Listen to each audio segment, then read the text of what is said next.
dikatakan jajan tak sihat sebab ada bahan-bahan dalam jajan ni yang saya selalu sebut sebagai peragut kepada prestasi otak.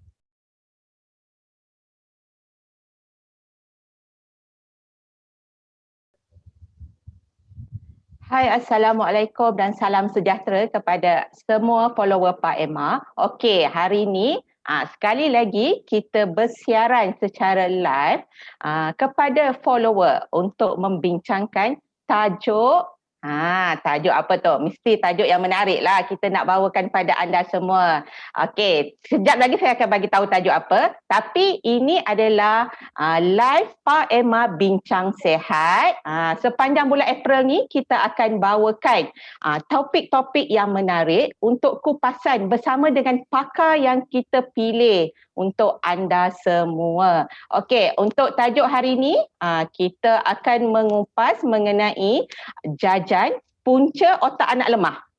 Sebab ramai yang tertanya-tanya, betul ke apa orang kata bukti yang sebenarnya jajan ni adalah penyebab kepada otak anak lemah. Tapi kalau kita fikirkan kembali, kalau jajan tu punca otak anak lemah, kenapa masih banyak lagi dijual di pasaran? Kan?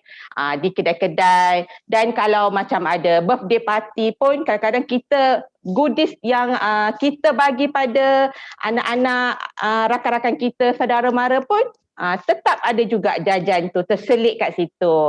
Jadi untuk nak dapatkan kupasan yang lebih jelas mengenai jajan ni betul ke punca otak anak lemah, kita akan bersama dengan Dr. Rizal Abu Bakar, pakar neuroversity.com yang banyak mengupas mengenai isu kecerdasan otak anak, apa pemakanan otak anak yang bagus. Jadi kita bersama dengan beliau pada hari ini. Okey doktor, Assalamualaikum doktor. Waalaikumsalam warahmatullahi wabarakatuh. Okey, doktor sihat ke? Sihat, alhamdulillah. Alhamdulillah. Alhamdulillah doktor, saya sihat. Okey doktor, kita tak nak berlengah lagi. Okey, sebab ramai mak-mak nak jugalah topik ni, sebab ni antara topik yang hangat dan sering ditanya oleh follower kita. Okey, so saya nak minta doktor kupas untuk soalan yang pertama. Betul ke orang kata jajan ni tak elok? Jadi kenapa? Kalau betul tak elok, kenapa? Apa bahan yang sebenarnya ada dalam makanan ringan tu? Mungkin doktor boleh berikan contoh. Okey. Terima kasih. Okey doktor. Assalamualaikum warahmatullahi wabarakatuh. Tuan-tuan dan puan-puan, kita memang selalu tertanya-tanya kan, kenapa di zaman dulu makan okey je kan? Kenapa kata jajan tak sihat dan sebagainya?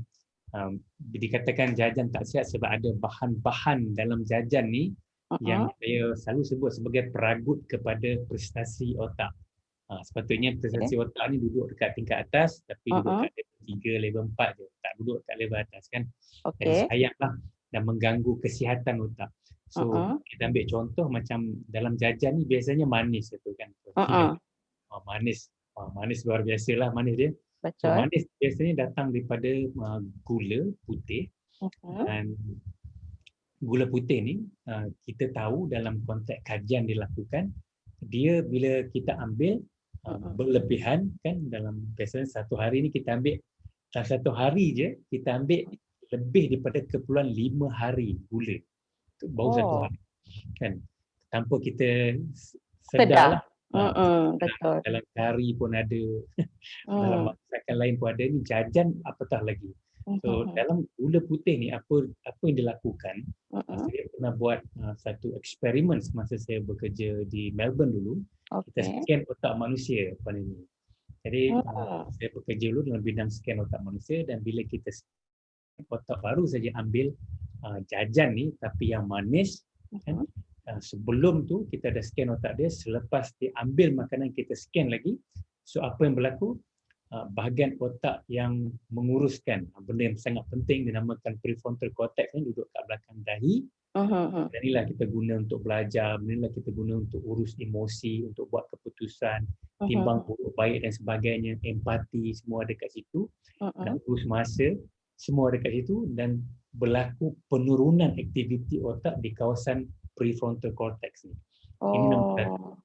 Nombor Sebab 2, pengambilan gula yang berlebihan tu lah doktor. gula. Yes. Yeah. Dalam jajan ni gula memang berlebihan, tak ada Okay. yang kurang.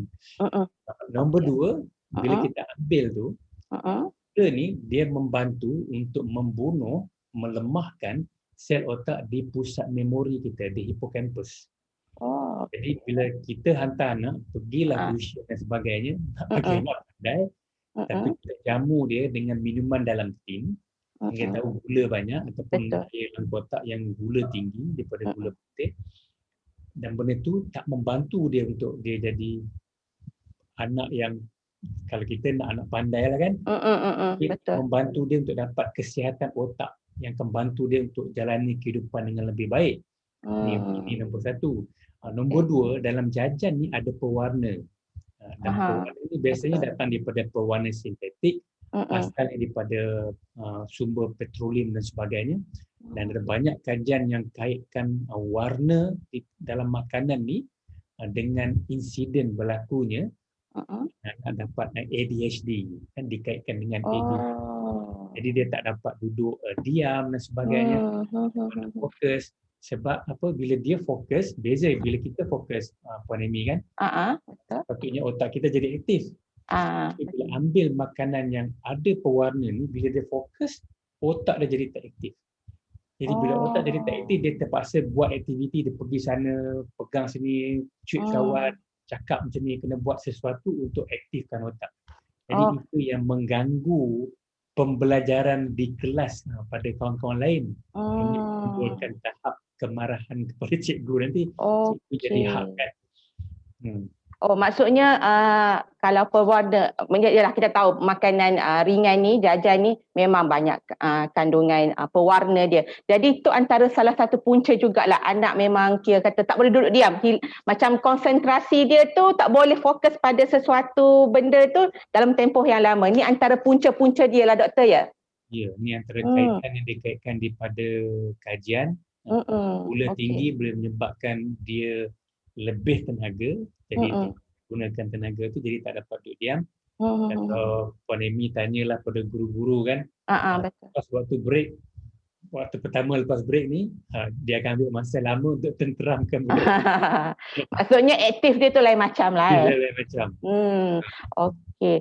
Doktor, kalau contohlah, kalau anak yang jenis macam kita dah bagi mungkin masa kecil tu jajan tu antara makanan pilihan dia orang lah kan. Tapi apabila kita dah sedar, kita sebagai ibu ni macam dah sedar apa orang kata, ni mungkin salah satu punca anak aku jadi macam ni. Sempat lagi tak kalau ibu tu kata nak mengubah gaya hidup dia orang, pemakanan anak tu, sempat lagi tak sebenarnya? Ya, soalan yang menarik kan. Dalam konteks otak ni, walaupun saya ni ada otak, dengan saya ni ada otak. Okey. Otak dia keras. Tapi otak manusia ni lembut. Dan apa yang menarik tentang otak manusia ni, dia ada kapasiti yang dinamakan sebagai neuroplasticity. Maksudnya otak ni boleh sentiasa berubah. Kan?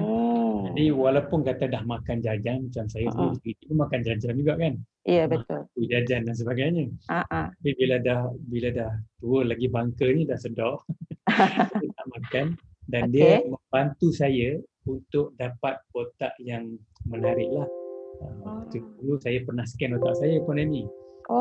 Masa umur saya 35 tahun, saya scan otak saya masa saya berada di Melbourne dulu. Tengok macam mana keadaan otak saya, walaupun saya belajar tentang otak, tapi saya adalah cheat day sana sini kan. Boleh lihat buruknya rupa otak saya. Doktor, macam saya tertarik, doktor scan otak tu macam mana? Guna mesin ke? Kita boleh nampak otak kita tu kan dalam otak kita tu macam mana? Ni soalan yang lain sikit lah, saya nak tanya dulu sebentar. Dia ada macam-macam mesin kan. Kita pernah dengar fMRI, pernah dengar MRI, pernah dengar CAT scan. CAT scan. Saya menggunakan satu mesin nama SPECT, SPECT. SPECT. So yang tu bila kita scan, kita dapat lihat aliran darah ke bahagian otak-otak tertentu. Dan bila kita 3D kan gambar tu, kita akan nampak bahagian yang kalau otak darah tak sampai ke bahagian lain, otak tu nampak macam berlubang sana, berlubang sini. masing-masing. Oh, Dan kita okey. pernah dengar kan istilah sel otak tak berhubung. Itulah maksudnya sel-sel otak yang tak berhubung tu maksudnya macam itulah ya. Jadi kalau kita 3D kan nampak sangat menakutkan sebab nampak lubang sana, lubang sini, lubang situ. Kan? Kalau Okey. kita jaga pengaliran darah dah sampai ke semua tempat, jadi otak kita jadi sangat cantik macam ubi kentang yang full cantik tu, tak ada lubang. Yang licin tu permukaan dia tu. Okey, faham. Okey. Okey doktor, boleh sambung balik yang tadi. Okey. Jajan tadi tu tadi pemanis kan, pemanis itu walaupun pemanis yang digunakan pemanis sintetik kan, macam aspartam contohnya, dia juga walaupun kata zero kalori, zero manis kan, zero gula, dia pakai pemanis sintetik dan aspartam tu dalam kajian beri impak yang tidak baik pada otak manusia kan, macam sukralose dan sebagainya. Walaupun dia pemanis sintetik, tak ada kalori kan. Yang seterusnya ialah perisa. Biasanya perisa ni dia bukan, kalau kata strawberry, bukanlah strawberry betul. Dia adalah chemical, campuran daripada bahan chemical tertentu untuk mewujudkan rasa macam strawberry. Dan rasa ni, chemical yang wujudkan rasa ni juga adalah perampas kepada kesihatan otak dan prestasi otak. Okey. Okey doktor, so kalau macam kita tahu dah jajan ni memang tak elok lah untuk otak anak lah kita katakan. Apa alternatif makanan yang boleh ibu bapa sediakan untuk anak, untuk orang kata hilangkan rasa ketagih, rasa macam nak makan jajan ni. Mungkin doktor ada suggestion lah untuk ibu bapa. Dia nombor satu, bila dalam kat rumah kita, bila ada jajan, anak tak rasa nak makan jajan di rumah. Jadi dalam konteks ni, bila mak ayah pergi ke pasar raya dan sebagainya, pastikan tak beli benda-benda macam tu. Maksudnya jangan ada stok dekat rumah. Jangan ada stok kat rumah. Itu antara yang pertama penting Dan bawa anak pergi ke pasar, pergi ke bahagian ikan, pergi ke bahagian sayur, dan bagi anak tu pegang, bagi anak tu pilih nak makan sayur apa. Bagi anak tu pilih nak makan buah apa. Jadi bila dia yang buat keputusan, dia yang akan rasa nak makan benda tu. Maksudnya kita bagi pilihan pada anak tu Dan kalau tidak, kita yang pilih. Ya, betul. Biasa kalau tempat-tempat kita pergi ke pasar raya, bahagian fresh tu, ikan, sayur tu, kita kalau boleh anak duduk tepi dulu, biar ibu ataupun ayah yang pergi pilih kan, sebab kita anggap licin lah apa. Ni kita bawa anak tu biar dia orang pilih sendirilah. Kita bagi dia orang kata rasa pengalaman tu sendiri. Betul kan doktor? Betul. Sebab biasa kalau sampai kat ruang bahagian makanan ringan tu, kita lepas okey, pilih apa yang nak. Jadi ni kita tukar kepada habit bawa anak ke tempat yang kawasan yang apa kata ikan, ayam semua, sayur semua tu kan. Ya. Okey. Kita elaklah yang aisle yang ada jajan-jajan tu kan. Elak jauhkan sikit. Jadi bila nak bayar, sebab perangkat dia masa nak bayar tu lah kat kiri kanan ada. Dekat kaunter tu. Jadi salah seorang mak atau ayah bawa anak-anak keluar. So ayah je bayar ataupun ibu je bayar. Jadi kita bayar tu tak ada anak-anak bersama. Jadi selamat kat situ. Tapi doktor, kalau macam contohlah ada juga yang bertanya, tak boleh ke kalau sebulan sekali saya nak bagi untuk anak orang kata apa, hilanglah rasa tengok kawan-kawan dia, tengok iklan kat TV tu, ada tu kan. Maksudnya kita nak bagilah cheat day lah untuk dia orang sebulan sekali. Itu macam mana pula bagi doktor lah? Saya suka guna analogi ni. Bila dulu anak saya nak minum air gas tu kan, menarik kan dengan dalam tin dan sebagainya warna. Jadi saya tanya kat anak saya, kalau kata kita ambil air ni, kita siram pokok ni hidup ke mati? Dia kata pokok ni akan mati sebab pokok hanya dapat nutrien daripada air kosong. Saya kata dia, kalau pokok pun tak boleh terima benda ni, apatah lagi manusia kan. Sebab benda tu dah racun. Dan benda pertama yang mak ayah kena tanya, sanggup tak kita meracuni anak kita sebulan sekali ataupun seminggu sekali? Okey, maksudnya kita kena sebagai ibu bapa kena pandai psycho lah, buat analogi dengan anak untuk dia orang faham kan. Kalau analogi yang baik, kalau kata mak ayah nak faham, contohnya kita mop lantai kan, lantai kita bersih, wangi semua. Tiba-tiba anak kita masuk dengan kasut berselut, masuk dalam tempat yang kita dah mop cantik tu. Apa akan berlaku?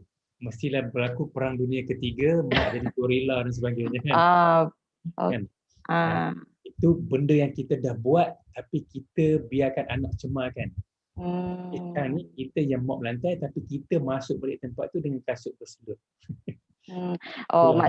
Maksudnya kita kena bagi orang kata perumpamaan macam tu lah. Maksudnya kalau kita pun rasa nak marah, mungkin anak apatah lagi kan kalau buat tu. Okey. Okey doktor, sebut juga orang kata makanan sihat ni.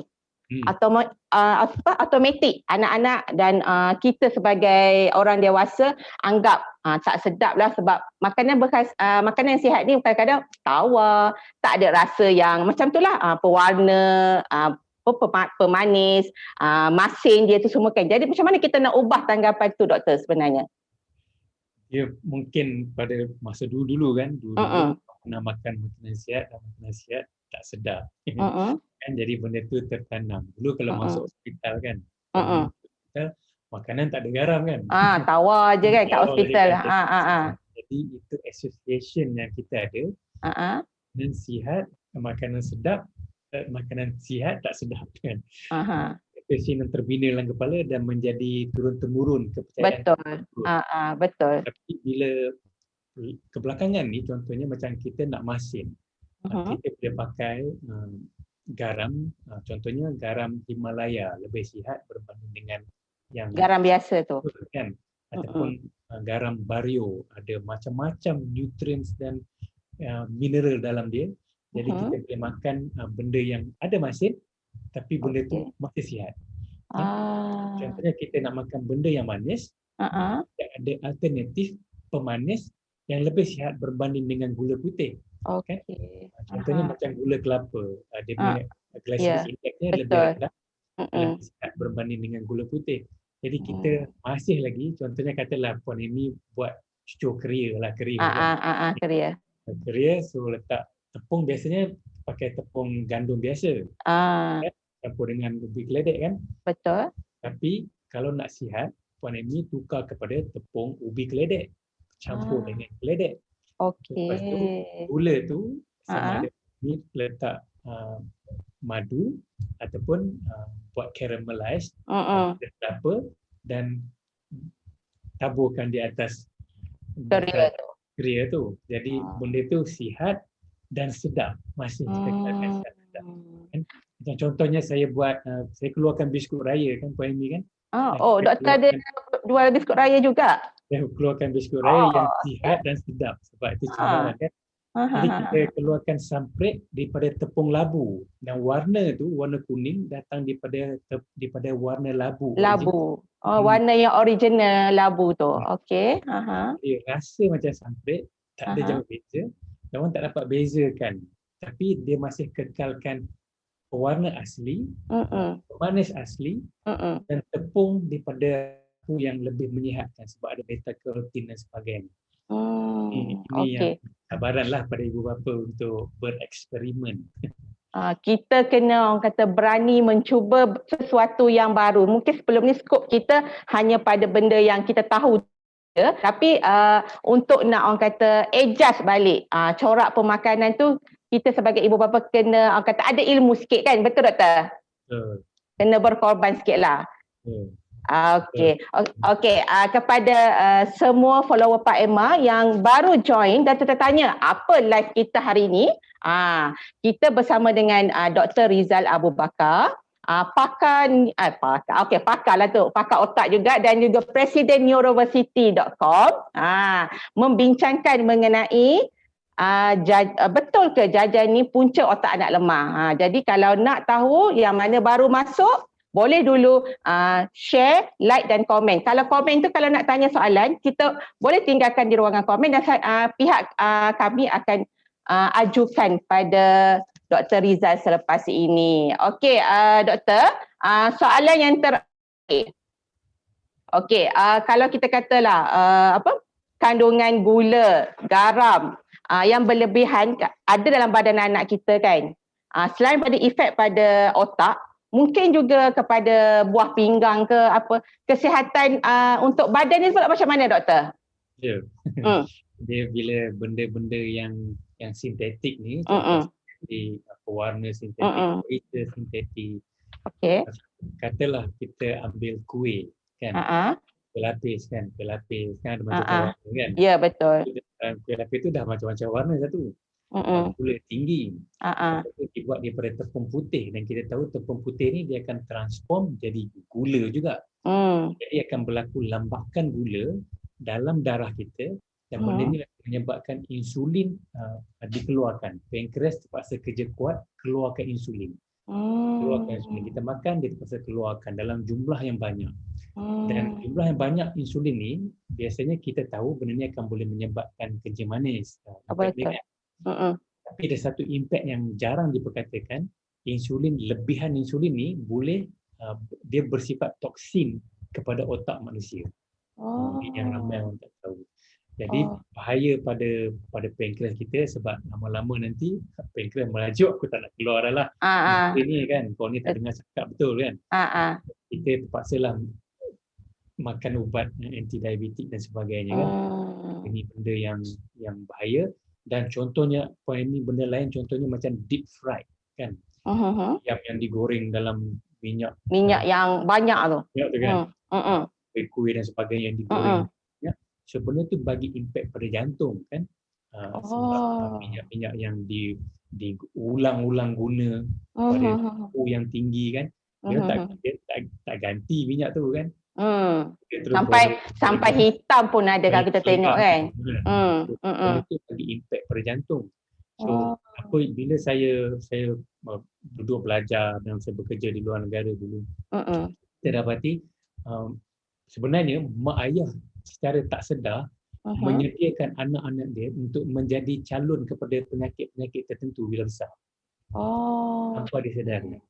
Kalau pada awal kita dedahkan anak kita dengan benda-benda manis, lollipop contohnya, anak kita akan cenderung untuk menjadi pengidap diabetes sebab dia akan senang makan benda yang manis. Dia akan ketagih pada benda yang manis. Sebab bila kita buat brain scan Puan Amy, orang yang ketagih kokain, kita tengok bahagian dia, mana yang aktif dan kita ambillah otak orang yang ketagih pada benda-benda manis, sugar ni, sama je keadaan yang bahagian yang aktif tu. Seolah macam dua-dua ni benda otak yang sama. Kan? Ketagihan tu. Saya dengar doktor cakap takut pula yelah kita sebagai mak-mak kan, mungkin punca tanpa sedar untuk anak, kesihatan anak untuk masa depan kan. Mungkin sekarang kita tak nampak anak tak sakit lagi, sihat semua. Untuk orang kata 20 tahun akan datang ke kan, kita tak tahu benda tu macam tu. Okey, maksudnya apa-apa pun sebagai ibu bapa, kita yang kena main peranan untuk berikan pemakanan yang sihat untuk anak. Okey doktor, saya rasa kita dah dah ke penghujung sesi live kita hari ini. Mungkin kalau ada lagi topik yang lebih menarik, kita akan jemput sekali lagi Dr. Rizal bersama dengan follower Pak Emma. Tapi untuk slot Pak Emma Bincang Sihat, kita dah ada 2 bersama dengan doktor. Nak tahu, kena tengoklah live yang sebelum ini.